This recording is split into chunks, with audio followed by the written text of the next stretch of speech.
Graça e paz, tudo beleza? O nosso vídeo de hoje vai ser dos nossos alunos Anderson, Cícero e Valdique, onde eles vão estar falando da condução central, condução nervosa central e periférica. Então aproveite esse material e divulgue para todo mundo que você julga ser bastante importante esse conteúdo. E outra coisa que a gente pede, você está nos ajudando. Faltam 9 inscritos para a gente essa semana conseguir chegar a 340 inscritos no canal, ok? Então faz sua parte aí. Se você ainda não se inscreveu, se inscreva, curta, comente, compartilhe e nos ajude a levar esse material para bastante gente. Falou, querido. Um forte abraço a todos e até amanhã. Olá, tudo bem? Meu nome é Cícero de Carvalho, estarei apresentando o tema do trabalho Condução nervosa, sistema central e periférico, da matéria Fisioterapia Neurofuncionais. Professor especialista Décio Moraes. Os alunos são Cícero de Carvalho, Francisco Anderson Santiago e Valdique Arantes. Sobre o sistema nervoso central. O sistema nervoso central está relacionado com o recebimento e interpretação de mensagens vindas de várias partes do corpo e é constituído por encéfalo e medula espinhal. O sistema nervoso central é responsável por receber e processar informações. Ele é constituído pelo encéfalo e medula espinhal, que estão protegidos pelo crânio e coluna vertebral, respectivamente. Então, o sistema nervoso central, ele atua em todo o nosso organismo. Através do sistema nervoso central, trabalhando em contínuo com o sistema nervoso periférico, nosso corpo recebe estímulos e é enviado para o cérebro através da medula espinhal.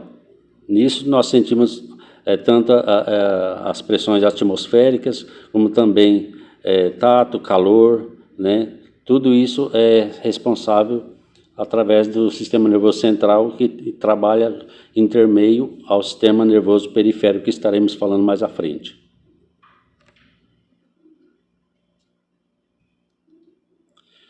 Como vocês veem a imagem, o sistema nervoso central é constituído pelo cérebro e continua na coluna vertebral através da medula. Encéfalo. O encéfalo é constituído pelo cérebro, cerebelo e tronco encefálico. Este último é formado pelo mesencéfalo, ponte e bulbo raquidiano. O cérebro é constituído pelo hemisférios cerebrais, telencéfalo e diencéfalo. Esses primeiros são unidos pelo corpo caloso, uma estrutura constituída de fibras nervosas. Em cada uma dessas duas regiões existem divisões de determinadas áreas, delimitadas por sulcos mais profundos, os lobos frontais, parietais, temporais e occipitais. Estes dão aos pares um de cada hemisfério, e cada tipo coordena uma função específica, como a audição ligada aos lobos temporais. Então, o cérebro é dividido em partes. Cada parte do cérebro atua numa parte do organismo, Tem a parte do cérebro do lóbulo que atua na fala, outro na visão, outro na audição, e assim as divisões do cérebro, cada um é responsável por uma área de sua funcionalidade. A região mais externa do cérebro é denominado o córtex cerebral, que é rico em corpos de neurônios e, em razão de sua tonalidade, era denominado de substância cinzenta. O córtex possui áreas sensoriais, motoras e associativas, e interpretação de sensações e elaboração de planos de ação. A região mais interna do cérebro, rica em dendritos e axônios, geralmente revestidos por mielina, que é a substância branca, que leva informações ao córtex e recebe dele instruções acerca do funcionamento do corpo. Sobre os axônios que são revestidos de mielina, essa substância a função dela é potencializar o sinal, né? Quando a pessoa acidentalmente sente um calor na sua mão, mesmo que não esteja olhando, o cérebro detecta rapidamente para que a mão saia daquele local para que evite a queimadura. Isso é instantaneamente, em nanos de segundo, né, que isso acontece. Não precisa necessariamente a pessoa estar tirando conscientemente, porque o cérebro, da maneira inconsciente, já faz com que a pessoa puxe rapidamente o seu braço. Oi, boa noite. Meu nome é Francisco Anderson, sou aluno de fisioterapia do 6º semestre. O encéfalo é constituído pelo cérebro, cerebelo e tronco encefálico. Esse último é formado pelo mesencéfalo, ponte e bulbo raquidiano. Cérebro. O cérebro é constituído pelos hemisférios cerebrais, telencéfalo e diencéfalo. Esses primeiros são unidos pelo corpo caloso, uma estrutura constituída de fibras nervosas. Em cada uma dessas duas regiões existem divisões de determinadas áreas, delimitadas por sulcos mais profundos. Os lobos frontais, parietais, temporais e occipitais. Estes se dão aos pares, um em cada hemisfério, e cada tipo coordena uma função específica, como a audição ligada aos lobos temporais.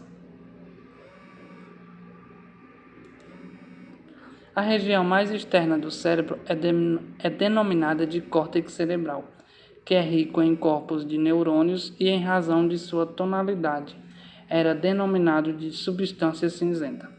O córtex possui áreas sensoriais, motoras e associativas, interpretação de sensações e elaborações de planos de ação.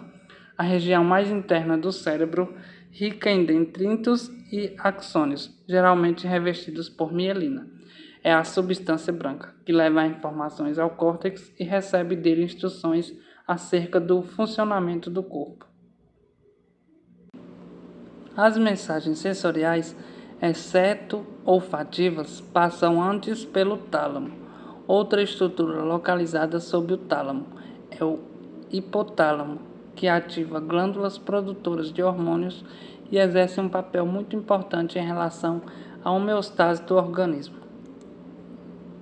Cerebelo. O cerebelo coordena os movimentos e a postura corporal, mantendo nosso equilíbrio e permitindo que façamos determinadas tarefas, como andar de bicicleta. Isso só é possível porque ele recebe diversas informações do encéfalo e medula espinal. Também possui substância cinzenta externamente e substância branca internamente. Tronco encefálico. O tronco encefálico é formado apenas por substância branca e é composto pelo mesencéfalo, ponte e bulbo raquidiano. O mesencéfalo recebe e coordena informações relativas ao tono muscular e postura corporal. É também responsável pelos reflexos visuais e auditivos. A ponte também auxilia em relação ao tônus muscular, postura e equilíbrio. Além disso, controla a respiração e coordena a movimentação do corpo, inclusive dos olhos e pescoço. O bulbo raquidiano, também chamado de medula oblonga, participa de processos vitais, como respiração, batimentos cardíacos e vasoconstrição.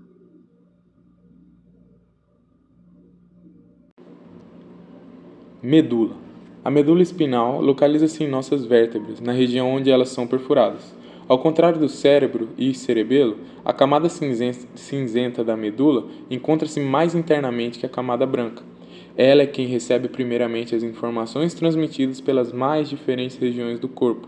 As informações oriundas deste passam pela medula e depois são conduzidas às regiões específicas. Além disso, a medula é responsável por reflexos rápidos em respostas a situações de emergência, como retirar imediatamente a mão da tomada ao receber um choque. Tudo isso acontece nessa região graças aos 31 nervos espinhais que ela apresenta. Uma imagem da medula. Sistema nervoso periférico. O sistema nervoso periférico é a parte do sistema nervoso formada por nervos e gânglios e que está relacionada com a transmissão de informações para o SNC, e para órgãos periféricos. O SNP é a parte do sistema nervoso formada pelos nervos e gânglios. Sua função primordial é levar informações dos órgãos periféricos até o SNC e trazer as respostas deste sistema novamente para os órgãos. Sendo assim, esse sistema é responsável por conduzir informações. Componentes do sistema nervoso periférico. 1. Nervos. Os nervos são cordões formados por fibras nervosas dispostas paralelamente e envoltas por tecido conjuntivo. Essas estruturas são responsáveis por unir o sistema nervoso central aos órgãos do nosso corpo, conduzindo, pelas fibras, os impulsos nervosos. As fibras que conduzem o estímulo até o SNC são chamadas de sensitivas, e aquelas que trazem a resposta são chamadas de motoras. 2. Gânglios. Os gânglios são regiões dilatadas que estão localizadas nos caminhos percorridos pelos nervos. Eles são formados por acúmulos de corpos celulares e estão situados fora do SNC. Uma imagem do sistema nervoso periférico. Neurônios. São as células altamente excitáveis que se comunicam entre si ou com células efetuadoras, células musculares e secretoras, usando basicamente uma linguagem elétrica, qual seja, modificações do potencial de membrana. A maior parte dos neurônios possui 3 regiões, responsáveis por funções especializadas: corpo celular, dendritos, do grego dendron, árvore, e axônio, do grego axon, eixo. Uma imagem ao lado do neurônio. Corpo celular.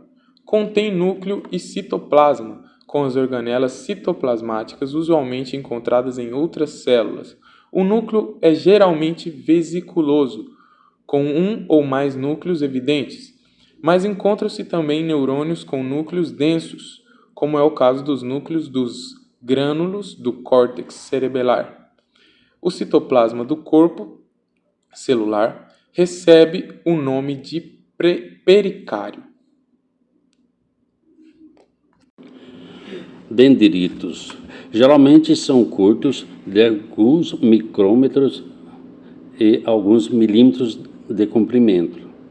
Ramificam-se profusamente à maneira de galhos de uma árvore, originando-se dendritos de menor diâmetro e apresentam as mesmas organelas do pericárdio.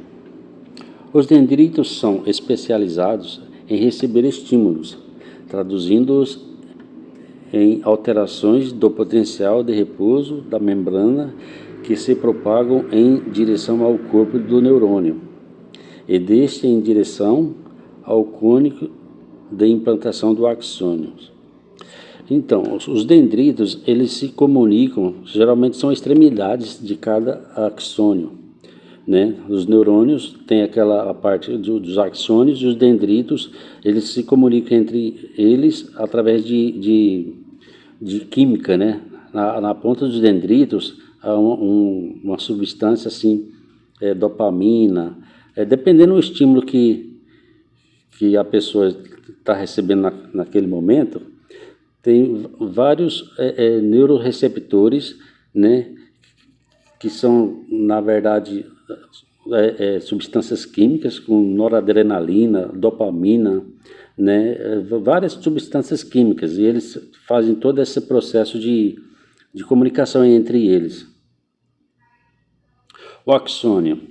A grande maioria dos neurônios possui um axônio prolongado, longo e tino que se origina do corpo ou de um dendrito principal, em região denominada cone de implantação, praticamente desprovida de substância cromidial.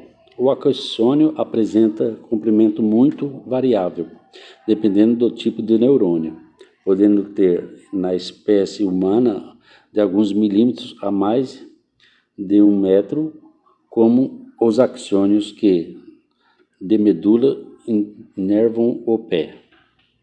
Como vocês verem, os axônios, eles têm diversos tamanhos, né? Tem uns que têm mais de 1 metro de comprimento, que sai da medula espinhal e chegam até mesmo ao pé, né? Por isso que há uma rapidez de resposta quando eles são encobertos da baía de mielina. E por fim, deixo as referências, né? E Cícero, juntamente com o Valdir e o Anderson, realizamos esse trabalho, né?